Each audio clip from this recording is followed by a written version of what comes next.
Welcome back to English Speaking course. Today we will share an educational story that takes place in a school. In this story, the students meet and talk about studying, exams, and how to prepare better. Listen carefully, repeat after them, and learn how to speak naturally in English. The story begins. It was a bright morning at Green Valley High School.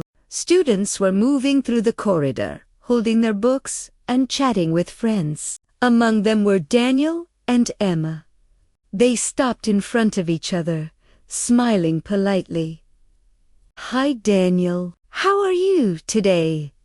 You look a little tired." "Hi, Emma. Yes, I was up late last night studying for the math test. I feel sleepy, but also nervous." See how Daniel shares his feelings in a polite way? You can practice by saying, "I feel sleepy, but also nervous." "Oh, I understand. Math can be stressful sometimes." "Did you revise all the chapters?" "I tried, but honestly, I still get confused with algebra problems." "Don't worry, that happens to everyone. Practice makes you better. Learning through talk. Sometimes I just get stuck and close the book."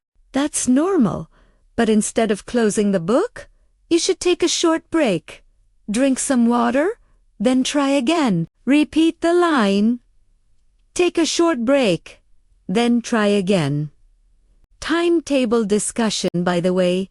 How do you prepare for exams in general? Good question. First, I make a study timetable. For example, 2 hours for math, 1 hour for English, then half an hour for science. Wow, you're so organized. I usually open random pages and study whatever I feel like. That's not very effective. A timetable keeps balance. Here, Emma shows discipline. A study timetable is a useful phrase. Practice saying, "I make a study timetable. Planning together. Do you want me to help you make one?" "Really? That would be great." Okay. First, how many subjects do we have exams in this week? We have math, English, history, and science. Then you should spend the most time on math, but don't ignore the others. Notice how Emma uses polite suggestions. You should spend more time on math. This is a useful sentence structure. The power of rest. But do you really study for 5.5 hours every day? Not at on. I divide it into parts. For example, 2 hours in the morning, 2 in the afternoon, and 1.5 at night. I see. That sounds much easier. Also, don't forget to rest. Sleep is very important. If you stay awake all night, your brain won't remember anything. Yes, I made that mistake yesterday. Excellent tip. Practiced saying, "Sleep is very important." Failure. As a teacher, you always have good advice. No wonder you get high marks. Thank you. But I also make mistakes. Last year, I failed a science quiz because I didn't study properly. That failure taught me to be more serious, so even good students fail sometimes. Of course, failure is part of learning. The important thing is to learn from it. This is a key life lesson. Repeat. Failure is part of learning. Studying alone or with friends, by the way. Do you study alone or with friends? Usually alone, but sometimes with a friend when I need motivation. I prefer with a friend, but sometimes we waste time talking. Haha, yes, if you study with a friend, set rules. Good phrase here. Set rules. Use it in your practice. Past papers and practice also use past papers. They are very helpful.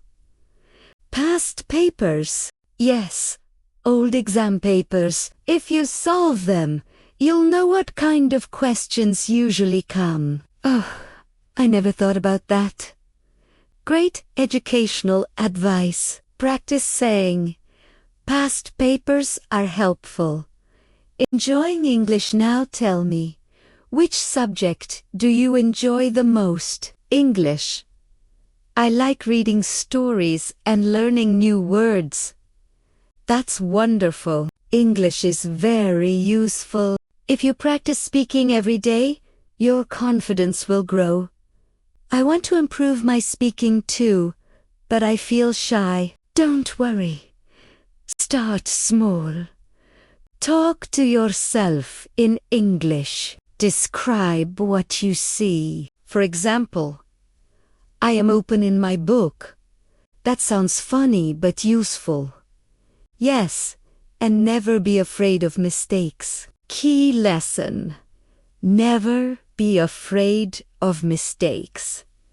The ending of the story. Thank you, Emma. You're like my study coach. Haha. No, I'm just a friend. Well, it helps a lot. Good. Now let's promise to help each other this exam season. Deal? We will both do our best. Yes, and no matter the result, we should be proud of the effort. Exactly. Effort is the real success. And with that promise, Daniel and Emma walked toward the library to continue their preparation. Their story teaches us many things. How to make a timetable, how to rest, how to learn from failure, and how to speak English with confidence. Thank you for listening to this educational story from English Speaking Course. Practice this conversation with a friend, or repeat after the narrator. The more you speak, the more fluent you will become. Remember, learning English is not just about grammar, it's about building confidence step by step.